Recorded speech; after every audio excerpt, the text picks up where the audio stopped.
예, 오늘 유아 세례에 대해서 말씀을 전하려고 합니다. 원래 이번에 유아 세례식을 성탄절에 하려고 했었죠. 우리 라엘이가 너무나 오랫동안 기다려왔던 일인데, 그래서 이 유아 세례를 진행하기에 앞서서 유아 세례에 대해서 먼저 유아 세례의 의미에 대해서 설교를 하려고 그렇게 생각을 하고 있었습니다.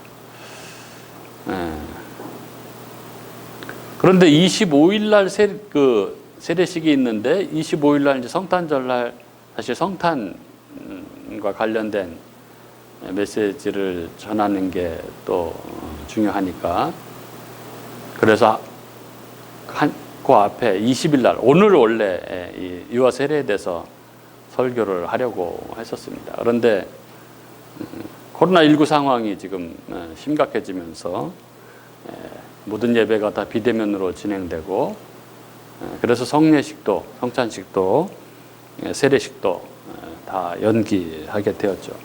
그래서 어떻게 할까 이렇게 고민을 하다가, 그래도 이 말씀이 우리가 연말을 보내면서 은혜 안에 있는 이 가족에 대해서 한번 생각해 볼 수 있는 좋은 기회다 싶어서 하기로 했습니다. 여러분, 세례가 무엇입니까? 세례는 성령 세례를 받은 자, 즉 이게 믿는 자죠. 그 성령 세례를 받은 자에게 물로 세례를 줌으로써 이 사람이 믿는 자다, 성령 세례를 받은 자다라고 이렇게 교회 앞에 공표하는 외적 표지가 바로 세례죠. 그리고 그렇게 세례를 행함으로써 이 사람이 이제 그리스도 안에서 한 몸이 된 우리 교회의 일원이다라는 것을 그렇게 정회원으로 받아들이는 하나의 의식이기도 합니다. 그게 세례인데, 그렇다면 유아 세례는 어떻게 되는 걸까요? 믿는 사람에게 세례를 주는 거잖아요. 근데 이 아이가 믿는지 안 믿는지 어떻게 알고 세례를 줍니까? 교회는 반드시 믿는 자에게 정말 믿는지 그것을 점검하고 그의 중생 여부를 확인한 다음에 세례를 줘야 하는 것이죠. 물론 교회의 판단이 늘 정확하다고 할 수는 없습니다. 때때로 우리는 세례받은 사람 중에서 아주 교회를 떠나고 주님을 떠나서 그렇게 아주 영원히 떠나버리는 경우를 종종 보게 됩니다. 그러나 그렇다고 할지라도 교회가 그것에 대해서 책임을 지지는 않습니다. 왜냐하면 그 사람이 신앙 고백을 할 때 우리는 그의 그 신앙 고백을 진실하다고 그렇게 믿고서 그에게 세례를 베풀었기 때문에 그런 것이죠. 그러면 신앙 고백을 한다고 하면 무조건 다 세례를 줘도 된다는 말인가요? 그건 아니죠. 교회는, 목회자는 세례를 받는 그 사람의 그 신앙, 진짜 믿는지 그 삶을 잘 살펴서 세례를 줘야 합니다. 그래서 자칫 이 말로만 믿는다고 하는 사람들을 잘 분별해야 하는 것이죠. 정말 그 사람의 삶에 그 믿음의 증거가 있는지, 그가 정말 그리스도께 복종하며 살겠다고 하는 그런 의지가 분명히 그 삶 가운데 나타나는지를 확인해야 하는 것입니다. 사실 오늘날 이 교회가 이 거룩의 모습을 상실하고, 그래서 오히려 세상의 지탄이 되고 있는 그런 데에는 이 세례를 그냥 마구 준 것이죠. 안 믿는 사람에게 믿는지를 제대로 확인하지 않고 교회 인원 확장을 위해서 세례를 많이 줘서 안 믿는 사람의 교회에 들어온 게 된 것이죠. 그래서 교회의 거룩이 깨져버린다는 것을 누구도 부인할 수는 없을 것입니다. 그렇게 교회는 이 세례를 주는 일에 아주 신중해야 합니다. 신중하고 또 신중하게 이 세례를 줘야 하는 것이죠. 그러나 한편으로는 이와 반대로 세례를 받는 자의 믿음을 너무 엄격히 강조한 나머지 믿음을 고백할 수 없는 이 유아들에게는 세례를 줘서는 안 된다는 주장들이 있습니다. 이러한 주장은 교회사 2000년 동안 항상 있어왔던 주장이기도 합니다. 그러나 본격적으로 이런 사람들이 큰 교단을 형성한 것은 뭐 제세례파나 침례 교단이라고 말할 수 있죠. 제세례파와 침례교는 유아 세례를 인정하지 않습니다. 그러나 침례교뿐만 아니라 우리 뭐 장로교단 내에서도 일부 또 사람들은 유아 세례를 비판적으로 보는 학자들도 있죠. 그리고 대부분의 신자들은 이 유아 세례에 대해서 깊이 생각하지도 않고 이 유아 세례의 진정한 의미를 모르고 뭐 고민하지 않고 그냥 습관적으로 아니 혹은 형식적으로 이렇게 참여하는 경향들이 많이 있는 것 같습니다. 과연 유아 세례는 어떻게 해야 되는 것인가 하면 안 되는 것인가? 성경에 유아 세례를 주라고 명시한 곳이 없는데 과연 유아 세례는 이 교회가 임의로 만들어낸 비성경적인 관습에 불과한 것인가? 성경이 직접적으로 유아 세례를 줘야 한다고 말하고 있는 곳은 없습니다. 그러나 성경이 직접적으로 말하고 있지 않다고 해서 다 비성경적이다라고 말할 수는 없습니다. 예를 들면 이런 것이죠. 우리가 주일을 지키는데 성경 어디에도 주일을 지키라고 주님께서 명하신 곳은 없습니다. 그럼에도 우리는 이 주일을 성수하는 것이 주님께서 명하신 것이라고 우리는 확신하는 것이죠. 어떤 근거로 그렇습니까? 주일 성수는 이 제4계명의 성취의 의미이죠. 그러니까 안식일을 기억하여 거룩히 지키라는 이 4계명의 성취적 의미로서 그리고 이 신구약 성경 전체에서 추론할 수 있는 그 함의를 통해서 우리는 주일 성수가 주님께서 명하신 것이라는 것을 우리는 확신합니다. 이것을 성경의 통전적 해석이라고 이렇게 부르죠. 성경에 직접적으로 그렇게 표기되어 있지는 않지만 그래서 하나님께서 직접 명하신 것은 아니지만 그러나 성경 전체의 맥락을 통해서 볼 때 그것이 진리라고 드러나는 것들 그런 것들인 거죠. 그래서 그것을 하나님의 뜻이라고 확신하고 하는 것입니다. 유아 세례가 바로 그렇습니다.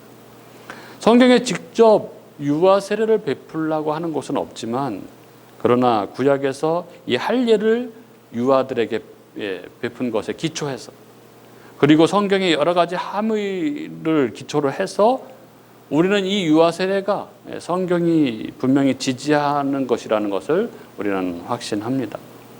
그러면 어떤 면에서 이 유아 세례가 성경적인가? 우리는 확인해 볼 필요가 있죠. 우리는 두 가지 측면에서 이 유아 세례가 성경적이라고 우리는 주장을 합니다. 하나는 하나님의 유기적 섭리 방식의 관점에서 그렇고 또 다른 하나는 은혜 언약의 통일성이라는 관점에서 그렇습니다. 먼저 하나님의 유기적 섭리의 원리라고 하는 것은 이 부모와 자식이 서로 독립적으로 존재하는 그런 개체가 아니라 서로 생명으로 연결되어 있고 강력한 유대와 결속으로 연결되어 있는 이 부모와 자식 간의 어떤 유기적 연합의 원리가 있다는 것이죠. 이것은 우리가 천사들하고 비교해 보면 이것이 무슨 말인지 구별하기 쉽습니다. 천사는 전적으로 개별적인 존재입니다. 천사는 처음부터 동시에 개별적으로 지음을 받았고 그들은 개별적으로 행동하고 그래서 타락의 길을 갈 것인가 말 것인가에 대해서도 스스로 결정을 내려서 자기가 결정한 것에 따라서 개별적으로 보응을 받습니다. 그러나 사람의 경우는 다릅니다. 사람은 내가 선악과를 따먹은 것도 아닌데 즉 우리는 인간의 첫 조상 아담이 선악과를 따먹었을 뿐인데 그로 인한 형벌과 저주를 아담의 모든 후손들이 함께 받습니다. 이렇게 아담과 나는 분명히 다른 독립된 개체이기도 하지만 또한 하나님께서 세우신 특별한 질서에 의해서 서로 강력한 유대와 이 연결을 갖게 된 관계이기도 한 것입니다. 사람은 천사처럼 개별적으로 창조된 것도 아니고 사람은 부모에 의해서 태어나게 되고 부모로부터 모든 유전적이고 정신적인 그리고 영적인 요소들을 다 물려받습니다. 그래서 생김새뿐만 아니라 성격, 습관, 어떤 기질, 어떤 자질이나 능력 이런 것까지 다 부모를 닮습니다. 뿐만 아니라 영적인 유산도 그대로 물려받게 되는 것이죠. 그래서 그 자녀도 타락한 채로 태어나게 되는 것입니다. 그리고 이 일평생 끊임없이 부모의 이 교훈과 본보기의 영향을 받으면서 그렇게 살아갑니다. 사람은 이렇게 부모와 자식은 끊을래야 끊을 수 없는 아주 이 강렬한 관계, 즉 유기적 섭리 관계에 있는 것이죠. 유아 세례는 바로 이런 부모와 자식의 관계 안에서 이해해야 합니다. 그러니까 부모와 자식이 천사와 같이 독립적인 개체라고 한다면 세례란 반드시 믿음을 고백한 사람에게 주어야 한다고 말하는 이 침례교나 제세례파의 주장이 맞죠. 각자 개인의 신앙 여부에 따라 세례를 주어야 되고 각 행위에 따라 심판을 받아야 하는 것입니다. 그러나 사람은 천사와 다르게 이 가정이라고 하는 부모와 자식이라고 하는 유기적 공동체를 이루며 살아가는 존재입니다. 하나님께서는 바로 이 가정이라고 하는 강력한 이 유기적인 공동체를 사용하셔서 그리고 이러한 유기적 원리로 섭리하셔서 하나님 나라를 건설해 가시고 또 자신의 경륜과 구속사를 진행해 가십니다. 그래서 하나님께서 사람을 지으실 때 이 천사처럼 개별적으로 존재하도록 창조하신 것이 아니라 가정이라고 하는 이 강력한 이 유기적인 질서를 세우시고 그 가정으로부터 자연적인 출생을 통해 사람들이 태어나도록 그렇게 하신 것입니다. 그래서 사람이 타락하기 전에 이 정상적이었다고 한다면 그렇게 자연적인 출생을 통해서 태어난 아이는 처음부터 하나님의 거룩한 백성으로 태어나게 되는 것이죠.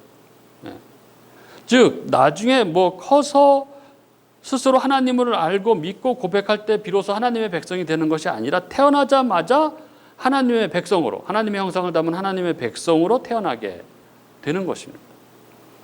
이렇게 가정의 유기적인 원리에 의해서 이 자연적인 출생을 통해서 하나님의 백성들은 이 땅에 점점 이렇게 번성하게 됨으로써 이 하나님 나라를 이 땅에 건설해 가시는 것이 하나님의 본래의 계획이셨습니다. 그러나 이러한 유기적인 원리에 의한 이 하나님 나라의 확장과 건설이라는 하나님의 뜻은 이 사람의 타락으로 말미암아 어그러졌습니다. 아담이 타락함으로 말미암아 이제 아담에게서 자녀가 태어날 때 그 자녀는 타락한 채로 태어나고 그래서 처음부터 죄의 노예로 마귀의 자식으로 그렇게 태어나게 되는 것입니다. 그래서 아담 이래로 모든 인류는 다 하나님의 진노와 심판 가운데 있게 된 것입니다. 그러나 긍휼에 풍성하신 하나님께서 이러한 인간을 버리지 않으시고 그 가운데 몇몇 사람들을 구원하기로 작정하시고 그래서 사람들과 은혜 언약을 맺으셔서 그 안에 당신의 택하신 백성들을 구원해 가시는 것입니다.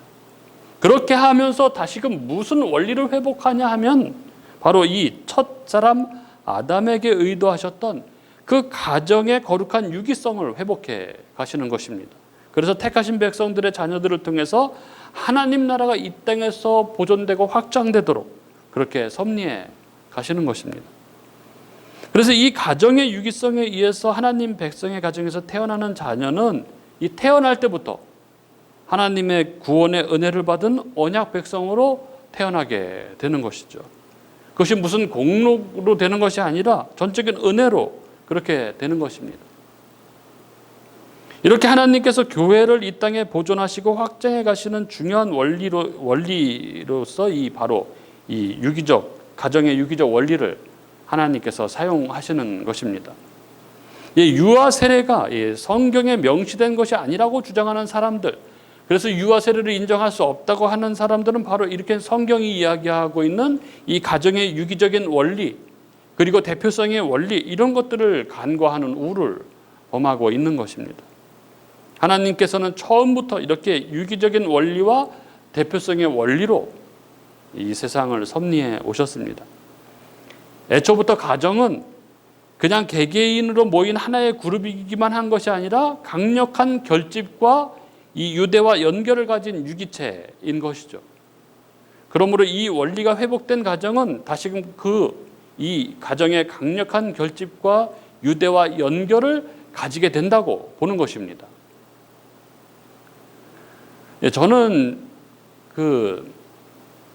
전부터 이 성경 말씀 중에 볼 때마다 이렇게 납득이 잘 안 되고 이해가 잘 안 돼서 이렇게 부딪히는 그런 구절이 있었습니다. 여러분들도 있지 않습니까? 저는 이 청년 생활을 할 때, 처음 신앙생활을 할 때 제가 새가족반 리더를 오랫동안 했습니다. 몇 년 동안 새가족반 리더를 했고, 또 목회자가 되어서도 된 이후에도 제가 교회에서 부교육자로 있는 동안에도 새가족반을 맡아서 가르치곤 했습니다. 제가 새가족반을 하면서 사용했던 교재가 제가 처음 배웠던 사랑의 교회의 새가족반 교재, 유일한 구원자 예수 그리스도라는 교재, 요만한 교재 여러분 아실 것입니다. 그 교재를 계속해서 사용했는데 그 교재에 나오는 성경 구절 중에 제가 이해가 안 되기 때문에 그냥 어중간하게 그냥 그 교재 안에 있어서 다뤄야 하지만 제대로 이렇게 잘 설명하지 않고 그냥 어중간하게 넘어가던 그런 구절이 있었습니다. 제 1과에 나오는 내용 중에 뒷부분에 이런 질문이 있습니다. 예수 그리스도를 믿는 자에게 주시는 하나님의 선물은 무엇입니까? 라는 그런 질문이 있고 그 첫 번째 선물로 제시된 것이 바로 집안 구원이라는 거 되어 있죠. 그리고 그 근거 구절로 제시된 말씀이 뭐냐면은 사도행전 16장 31절 말씀인 주 예수를 믿으라 그리하면 너와 네 집이 구원을 얻으리라 라는 구절입니다. 그러나 저는 이 구절을 볼 때마다 부딪힌 것이죠. 그가 믿으면 그 집안이 구원을 받는다? 저는 이거를 이해할 수가 없었죠. 인정할 수가 없었습니다. 그가 믿으면 그가 구원을 받지 그가 믿는다고 그 집안이 다 구원을 받습니까? 이해가 안 되는 것이죠. 그래서 그 부분을 설명을 할 때 늘 어물쩡하게 그렇게 설명을 하고 진행하곤 했던 거죠. 잘 믿으면, 진짜 믿으면 식구들이 볼 때 뭐가 있나 보다. 하나님이 있구나 이렇게 생각하지 않겠느냐. 그러면 그 식구들이 또 믿게 되지 않겠느냐. 이런 의미이다 이렇게 얘기를 한 거죠. 저희 형이 실제로 그랬거든요. 저를 보면서 야, 너 보니까 뭐가 있긴 있는가 보다. 그래서 이제 교회를 처음 나오게 되었던 것인데 그런 예까지 설명하면서 그렇게 원리를 모르고 성경의 그 본 뜻을 모르고 그렇게 설명을 했던 거죠. 이렇게 이 성경의 원리를 제대로 설명하지 못하고 바로 이 가정의 이 강력한 유기적인 작용, 섭리를 이해하지 못하고 그냥 이성적으로 생각을 한 거죠. 경험적으로. 그래서 그렇게 설명을 해왔던 것입니다. 가정은, 특별히 하나님 백성의 가정은 이렇게 강력한 유기적인 원리가 회복된 곳이라는 것입니다. 너무나 놀랍지 않습니까? 그래서 이 믿음의 가정이 얼마나 소중한지 모릅니다. 제가 오늘 생일이지 않습니까? 아침에 이제 미역국으로 상을 차려놓고 먹으려고 했는데 이제 생일 축하한다고 딸이 카드를 써서 보여줬는데 이제 읽어줄 수는 없고 가져오지도 않았지만 제가 이 설교를 미리 봤냐고 물어봤습니다. 그 내용이 이 믿음의 가정 안에 있는 기쁨, 그 감사함 이런 것들을 표현했는데 너무 감사하죠. 믿음의 가정이 이렇게 정말 특별한 것입니다. 그리고 두 번째로 우리는 이 유아 세례의 성경적 근거를 이 하나님의 은혜 언약의 통일성에서 찾을 수 있습니다. 즉, 이 구약의 할례와 신약의 이 세례가 서로 연결되어 있다는 것입니다. 구약의 할례와 신약의 세례, 이 둘 사이에 이 유사성과 통일성이 있는데 골로새서에 이 아주 중요한 구절이 성경 구절이 있습니다. 골로새서 2장 11절 12절에 보면 이런 말씀이 있습니다. 또 그 안에서 너희가 손으로 하지 아니한 할례를 받았으니 곧 육적 몸을 벗는 것이요 그리스도의 할례니라. 너희가 세례로 그리스도와 함께 장사한 바 되고 또 죽은 자들 가운데서 그를 일으키신 하나님의 역사를 믿음으로 말미암아 그 안에서 함께 일으키심을 받았느니라. 여기서 사도 바울은 세례를 그리스도의 할례, 손으로 하지 아니한 할례라고 표현을 합니다. 할례의 성취가 바로 세례인 것이죠. 그래서 신약 시대가 되면서 하나님 백성됨의 이 표로 행했던 이 구약의 할례는 이제 세례로 대체되었습니다. 우리는 이것을 은혜 언약의 통일성이라고 부릅니다. 할례와 세례는 외적인 표식만 다르지 그 내적 은혜나 상징하는 바는 전적으로 동일한 것이죠. 이렇게 언약은 구약에서 시작해서 신약으로 이어지면서 확장되고 결국 성취되는 것이죠. 하나님께서는 아담이 타락하자마자 곧바로 은혜 언약을 주시고 구원의 역사를 시작하십니다. 그렇게 하나님의 은혜를 떠나버린 이 인간들 사이에서 하나님에 의해서 택해지는 하나님 백성들의 그 계보가 쭉 이어지는 것이죠. 그 이야기가 창세기 3장서부터 시작해서 11장까지 쭉 그 하나님 백성의 계보들이 이어집니다. 그게 이 선악과를 따먹은 아담과 하와를 에덴에서 추방하시면서 원시복음 3장 15절에 원시복음을 주시죠. 여자의 후손은 내 머리를 상하게 할 것이요. 이 구절이죠. 그리고 아담에게 가죽옷을 지어 입히시죠. 그리고 노아의 홍수의 이 심판 속에서 노아의 7 식구들을 또 구원해 내시고 또 바벨탑 사건으로 모든 인류를 흩어버리시는 그 상황 속에서 하나님은 아브라함을 건져내시는 것이죠. 그 계보가 쭉 이어집니다. 그 이야기가 바로 창세기 11장까지 이어지는 우리가 흔히 태고사라고 부르는 그런 부분이죠. 그리고 12장부터 이 은혜 언약이 구체적으로 제시되고 전개가 됩니다. 바로 아브라함을 통해서인 것이죠. 구약 성경은 그렇게 아브라함을 시작으로 해서 모세로 또 다윗으로 그리고 이후에 선지자들을 통해서 새 언약이 계시되고 그 새 언약의 성취자이신 예수 그리스도로 연결되는 것이죠. 이렇게 은혜 언약의 예시와 전개, 즉 이 구속사에 대한 이야기가 바로 성경인 것입니다. 구약은 처음부터 은혜 언약입니다. 그리고 그 본질에 있어서 새 언약인 신약과 다 동일합니다. 그러므로 이 은혜 언약을 표하고 인치는 이 성례인 할례와 세례는 통일성을 가지고 있습니다. 어떤 사람들은 이 할례는 이 혈통과 민족을 중요시하는 옛 언약이기 때문에 어린 아이들에게도 세례를 줬다.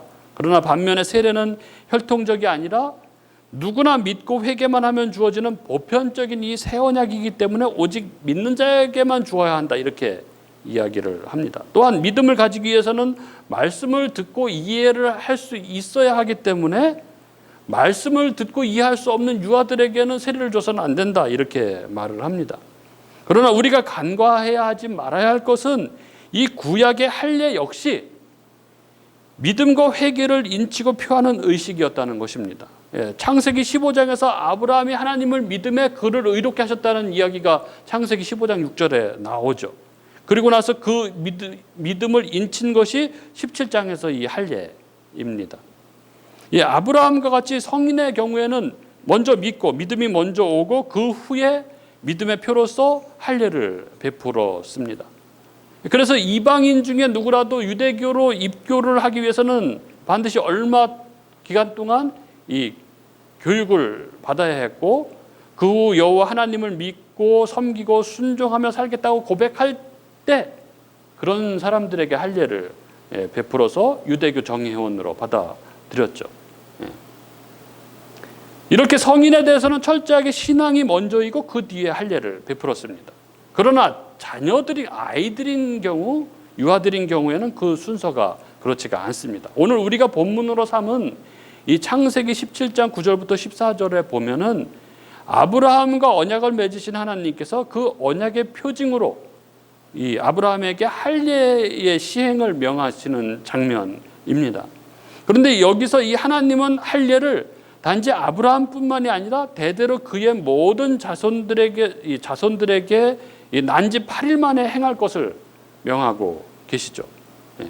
그래서 아브라함은 이 뒤에 21장에 가보면 거기 이삭을 낳은 지 8일 만에 그가 이 하나님의 이 명하신 대로 이삭에게 할례를 행하는 기록이 나옵니다.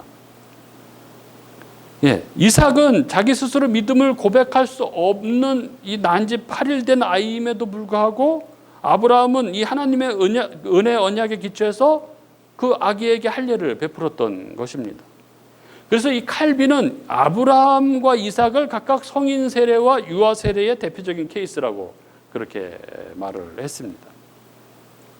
이렇게 세례와 외적인 표식만 다르고 이 전적으로 동일한 이 할례가 유아들에게 행해졌다고 한다면 그 할례의 대체 의식인 세례 역시 교회 회원인 이 유아들에게 시행하지 못할 하등의 이유가 없는 것이죠.